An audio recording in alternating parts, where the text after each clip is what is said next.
Ahora lo vamos a escuchar al doctor Gonzalo Soso. El doctor es abogado especialista en Derecho de Daños y doctor en Ciencias Jurídicas y Sociales de nuestra universidad.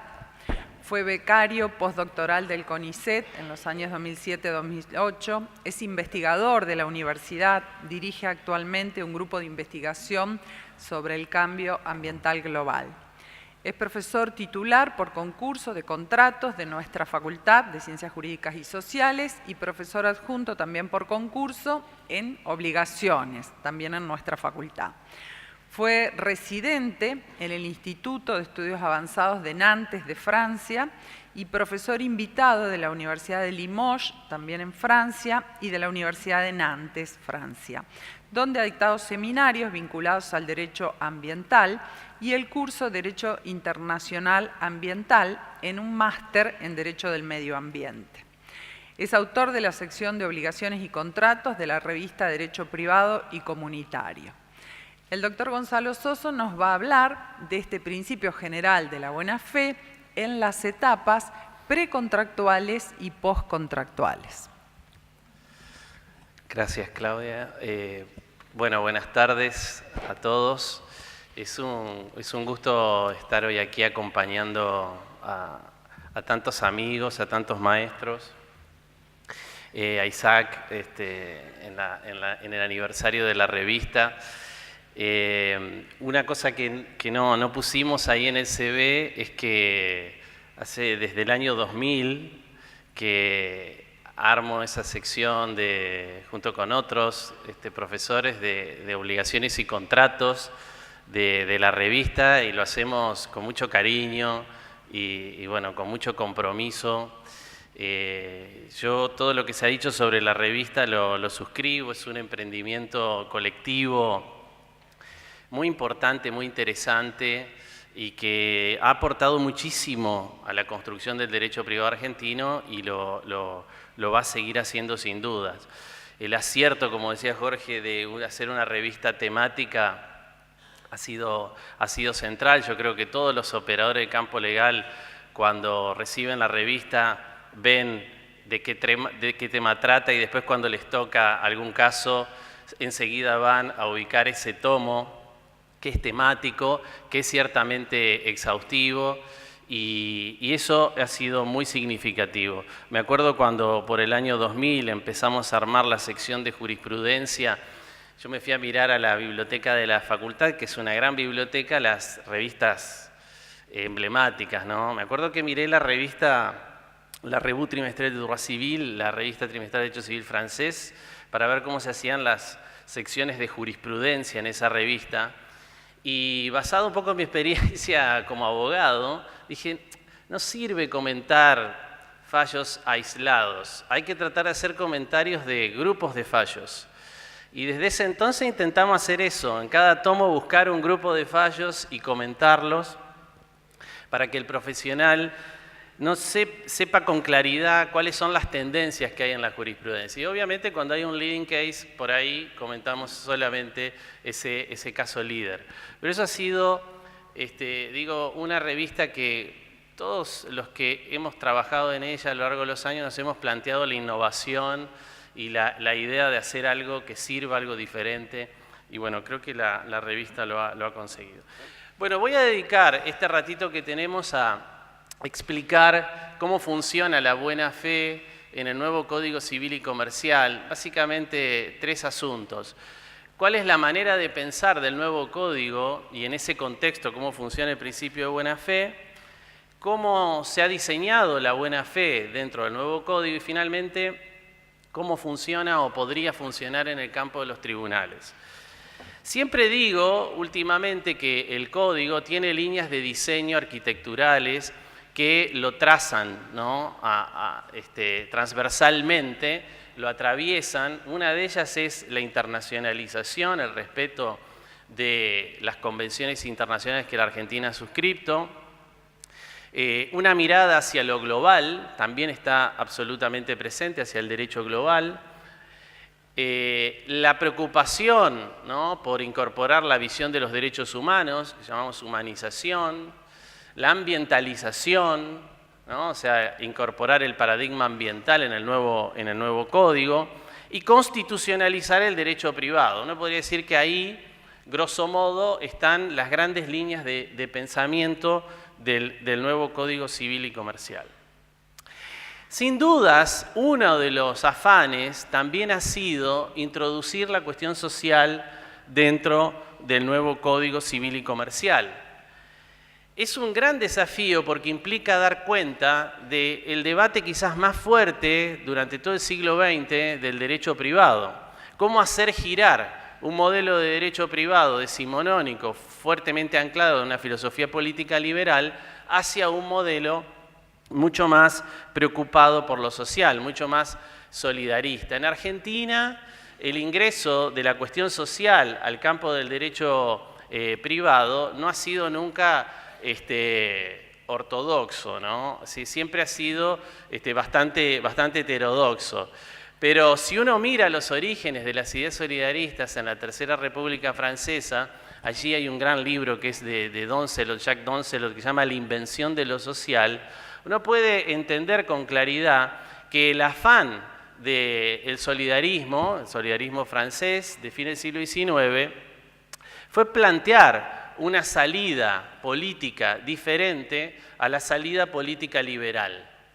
Eso impacta fuertemente dentro del derecho privado por una sencilla razón, que es que no se puede tener códigos demasiado anclados en una filosofía política liberal y un Estado que pretende impulsar políticas públicas más solidaristas. Y esto es lo que le ocurrió a Francia en la Tercera República.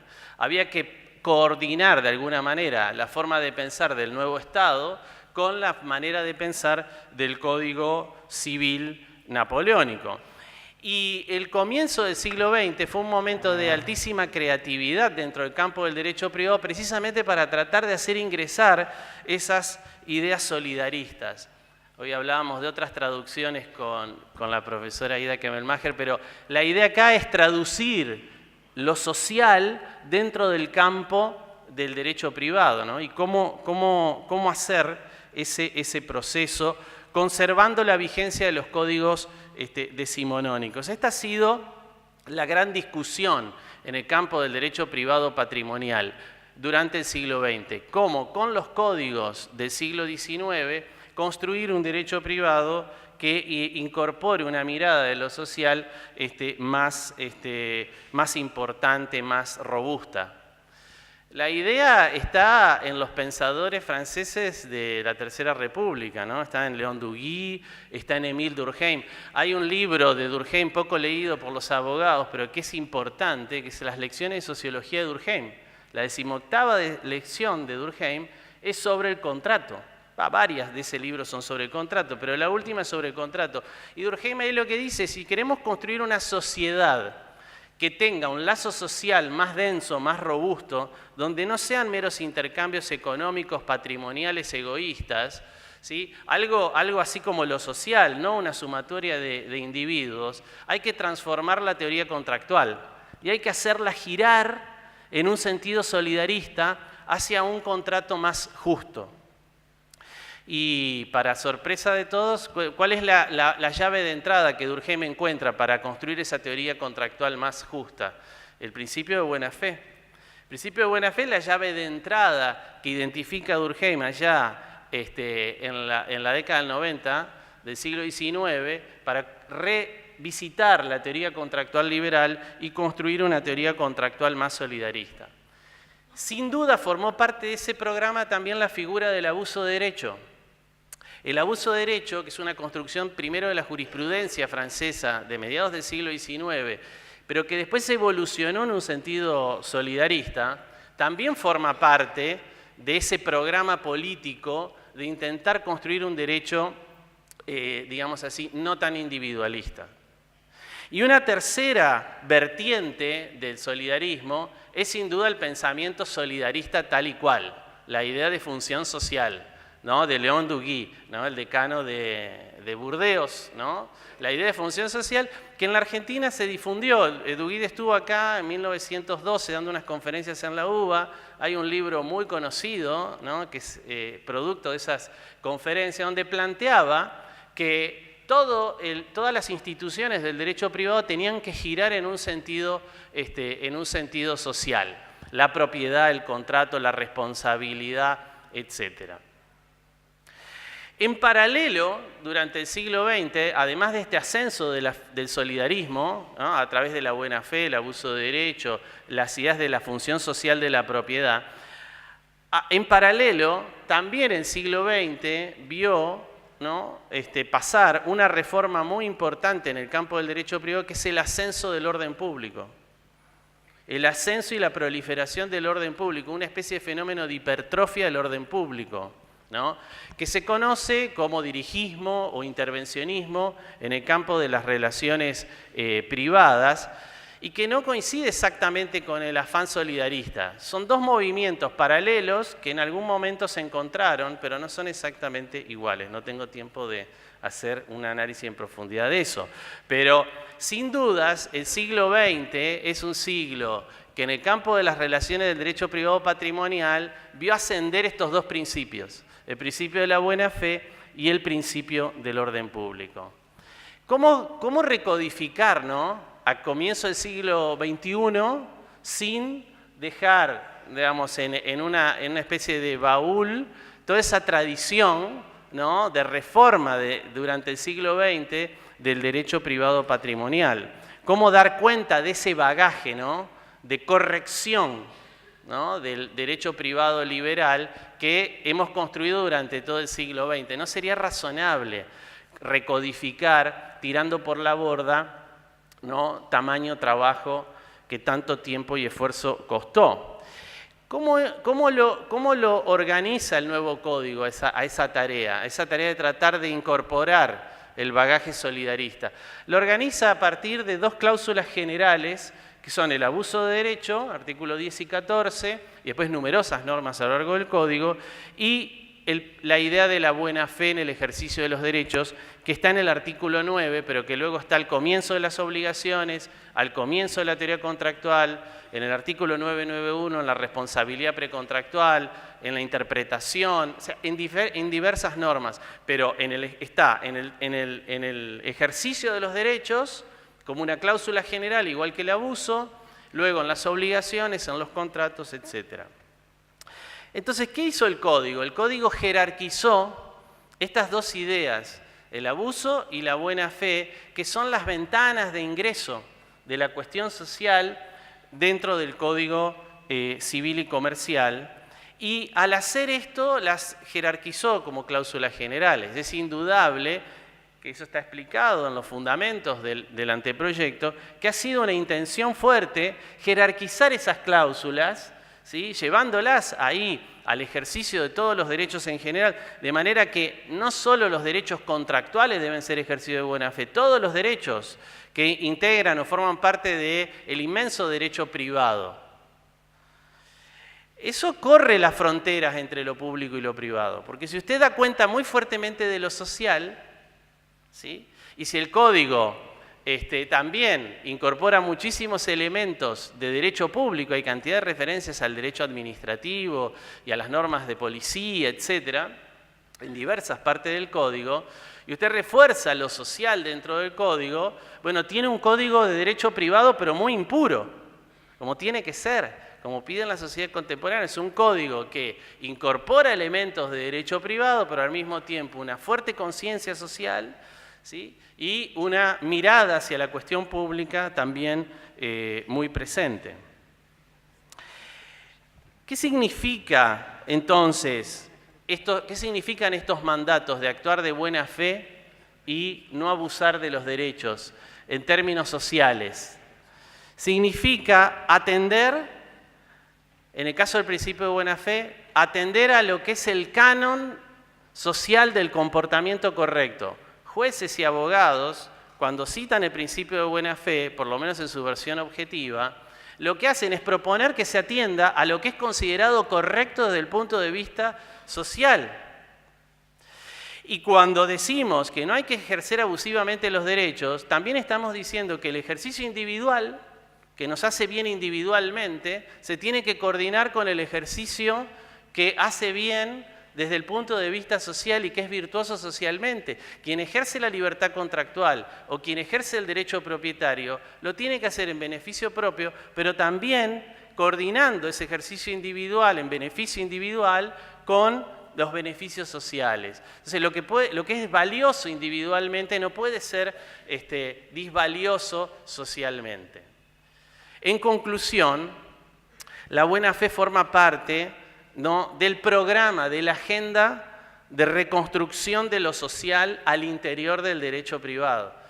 Y es una idea muy fuerte cuando fuera del derecho privado, del sector de las relaciones privadas, se está discutiendo cómo reconstruir lo social. En el campo del Estado hay una discusión mundial hoy sobre cómo hacer, ¿no?, lo social desde el Estado, luego de que los estados de bienestar, digamos, han perdido el lugar que ocuparon durante el siglo XX. Entonces, el desafío es muy importante porque lo que estamos planteando es incorporar ideas sociales dentro del campo del derecho privado cuando están siendo fuertemente cuestionadas y discutidas hacia afuera del derecho privado. Consecuentemente con esta idea, ¿cómo piensa la buena fe? ¿Cómo piensa el código al principio de buena fe? El principio de buena fe, como todos los principios, tiene distintas funciones. Tiene una función interpretativa, el código la pone al lado de la interpretación conforme la voluntad de las partes, en el artículo 1061, o sea, la pone al mismo nivel. Eso es tremendamente importante y es un símbolo de lo que se está queriendo decir, es el artículo 1061 del nuevo Código Civil. Tienen una función que el maestro Jorge Mosset ha explicado maravillosamente, que es la función jurigenética, ¿no?, en su libro sobre justicia contractual y en otros textos, la función de producir obligaciones y de producir deberes, la función correctiva, ¿no?, la función correctiva, que italianos llaman la interpretazione correttive, pero tiene también otras variantes, ¿no?, por ejemplo, el control de cláusulas abusivas, etc. Y una función argumentativa. Quizás de estas funciones, la que más ha desarrollado el nuevo Código Civil y Comercial es la función jurigenética. Es decir, la capacidad que tiene el principio de buena fe de generar obligaciones y de generar deberes de conducta. Como todos sabemos, la buena fe siempre ha sido usada para establecer deberes secundarios de conducta, es decir, deberes que hacen al cumplimiento, a cómo tienen que ser cumplidas las obligaciones y las prestaciones contractuales. Ese fue un primer ensanchamiento, ¿no?, de la idea de contenido contractual que impulsó el principio de buena fe. Lo que hace el nuevo código es recoger una idea más evolucionada de la de los deberes secundarios de conducta, que es la idea de obligaciones periféricas. Si usted mira cada contrato, va a ver que en los contratos existen obligaciones nucleares, pero el código da entrada a cantidad de obligaciones que son periféricas, que no son las nucleares. En los códigos del siglo XIX solo estaban descritas las nucleares y nunca las periféricas. El nuevo código tiene las nucleares y tiene las obligaciones periféricas. Dentro de las periféricas hay dos tipos. Las obligaciones que son periféricas anexas, que son obligaciones que hacen al buen cumplimiento de las obligaciones nucleares. Por ejemplo, en una compraventa informar, va anexa a la entrega de la cosa, y obligaciones que son periféricas y colaterales, es decir, que son autónomas de las obligaciones nucleares, de las prestaciones principales, pero hacen a que el acreedor pueda satisfacer su interés y que el contrato alcance el fin. Si usted entra en un contrato donde se hace una prestación médica sobre el cuerpo y la persona sale fallecida, ahí hay un problema, ¿entiende? Necesita, para poder tener éxito ese contrato, que se cumplan las prestaciones principales y que la persona quede protegida. Si usted ingresa a un supermercado a comprar algo y sufre un accidente, tiene el mismo asunto, tiene el mismo problema. Necesita tener indemnidad, necesita tener seguridad, necesita tener protección. En los contratos entre empresas, necesita que la lealtad se prolongue más allá, ¿no?, del fin del contrato, de la finalización de las prestaciones principales. Entonces el código recoge gran cantidad de estas obligaciones. Yo voy a mostrar algunas nomás rápidamente. En la compraventa hay una obligación, en la compraventa de cosa futura, hay un deber del vendedor de realizar todos los esfuerzos para que la cosa llegue a existir. Ese es el artículo 1131. Ahora usted lo tiene tipificado. Antes lo derivaba del principio general de buena fe, ahora lo tiene tipificado. O la obligación del vendedor, 1137, de cooperar para la transferencia dominial. Tiene que hacer todo para que efectivamente se logre la transferencia dominial.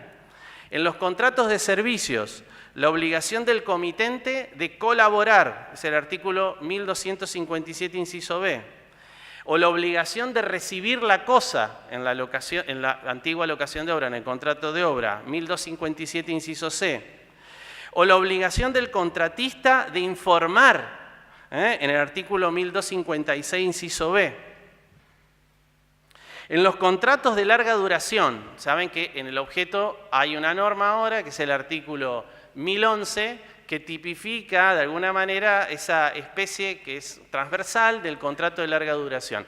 Pues bien, ahí hay un deber de ambas partes de colaborar, porque son contratos relacionales a lo largo de todo el vínculo, de toda la duración, respetando la reciprocidad del contrato. O sea, hay cantidad de obligaciones, ¿no?, anexas y colaterales que antes derivaban del principio de buena fe y que había que ir a que el juez, ¿no?, munidos del principio de buena fe, a que el juez decidiera reconocer la existencia de esa obligación en ese caso, y ahora están en el código, de manera que el recorrido argumental es un recorrido mucho más corto. Y hay un fenómeno de redimensionamiento también temporal, que es esto un poco lo que íbamos a hablar al principio, después me fui, pero un redimensionamiento temporal. Los códigos del siglo XIX miraban solo la ejecución del contrato. Ahora miramos antes, durante y después del contrato. Y sabemos que hay responsabilidades precontractuales porque hay deberes precontractuales y rige el principio de buena fe en la etapa previa. Y hay una regulación del periodo precontractual y de la responsabilidad precontractual. Ahí se puede consultar, son los artículos 991 y 992 del Código. Y también está presente el periodo postcontractual. El proyecto del 98 traía una regla que extendía la buena fe al periodo precontractual. Esa regla no está en la definición del principio de buena fe, ni en la norma general de la teoría del contrato sobre la buena fe. Pero el Código trae cantidad de deberes postcontractuales que derivan de la buena fe. Cito algunos. En el contrato de franquicia, el deber de secreto es el artículo 1515 y el deber de no concurrencia, el artículo 1522. La obligación de devolver los títulos y documentos, artículo 864 en la rendición de cuentas. La obligación de pagar los gastos postventa, el artículo 1141, inciso C. Pero también los abogados y jueces pueden hacer derivar deberes postcontractuales no típicos a partir del principio de buena fe. Y de hecho lo están haciendo. Y hay cantidad de fallos, no tengo tiempo de tratarlos, pero hay cantidad de fallos. ¿Qué está haciendo la jurisprudencia? Está identificando deberes de lealtad postcontractuales, está identificando la obligación de proteger a la persona en su indemnidad postcontrato, está identificando deberes de secreto, algunos fallos. Por ejemplo, hay un caso que es Phoenix, Laboratorio Phoenix.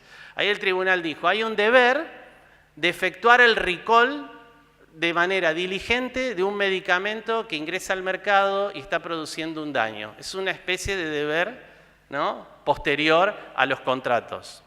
El deber de conservar las muestras, en el caso conocido como el caso de McDonald's, de las patitas de pollo de McDonald's, es un deber posterior al contrato de mantener las muestras para saber si estaban en buen estado los productos que se vendieron en su momento.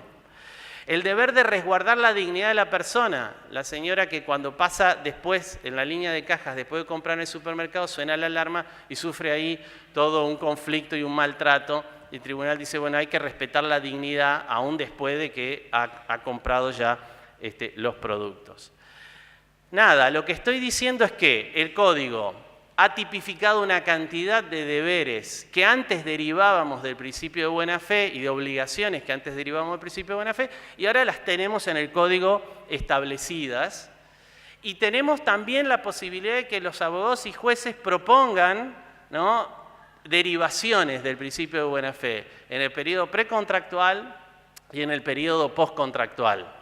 Es decir, el código lo mejor que ha hecho es aumentar las posibilidades que tenemos, ¿no? Eso es importante, eso es para los profesores, para los abogados y para los jueces, para todo el mundo. O sea, aumenta la capacidad de dar respuestas posibles, ¿no? Y eso es muy interesante. Ahí está la apertura del código y es lo que hay que explorar en los años que siguen. Ahora, yo dije recién, de alguna manera el código ha hiperdesarrollado la función jurigenética, ha reforzado la función interpretativa de la buena fe, pero hay una función de la buena fe que todavía hay que trabajar, que es la función argumentativa. Todos los principios tienen una función de argumentación, o sea, valen como argumentos. Joseph Raz tiene una expresión para explicar el valor del argumento que es muy locuaz, que es un argumento, es una razón para la acción, es una razón para decidir. ¿Tá? La buena fe debería ser una razón para la acción, independientemente, ¿no?, del contexto en donde usted la utilice. En un proceso judicial, el argumento derivado del principio de buena fe tendría que tener un peso específico propio. Ahí es necesario evolucionar. Eso no lo puede hacer el código solo. Eso necesita que los operadores del campo legal tengamos una cultura del trabajo con los principios y del trabajo con las cláusulas abiertas. Eso no se logra, ¿no?, con el código.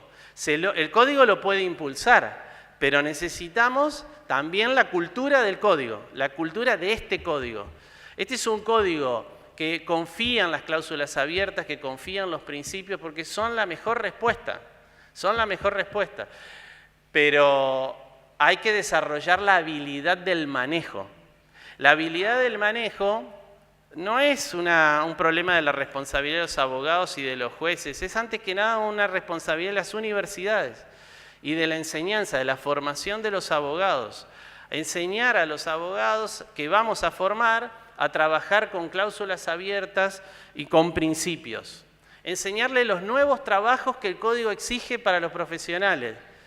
Este código no es un código solamente de la subsunción normativa, es un código porque no es solo un código de reglas, es un código que además de la aplicación de las reglas y la subsunción normativa, que está muy bien cuando el caso es un caso fácil, plantea otros trabajos, el diálogo de las fuentes, ¿no?, la aclimatación de los trasplantes jurídicos, cómo trabajar con instituciones que el código incorpora y que no están tan ancladas en la tradición cultural argentina, cómo hacer el control de constitucionalidad y de convencionalidad en todos los casos de manera difusa, ¿no?, cómo efectuar los juicios de ponderación y cómo cerrar las cláusulas abiertas. Gran parte de la discusión, de las discusiones que tenemos hoy, son sobre, en realidad, estos temas de fondo, cómo hacer estos trabajos, ¿sí? La autonomía progresiva. Bueno, la autonomía progresiva es también un problema de una cláusula abierta, que no es un problema en sí mismo, el tema es operar con la cláusula, cómo trabajar la cláusula. La buena fe es una cláusula abierta, hay que aprender a cerrarla, hay que acostumbrarse a cerrarla. Hay una experiencia previa, no empezamos a trabajar ayer con el principio de buena fe.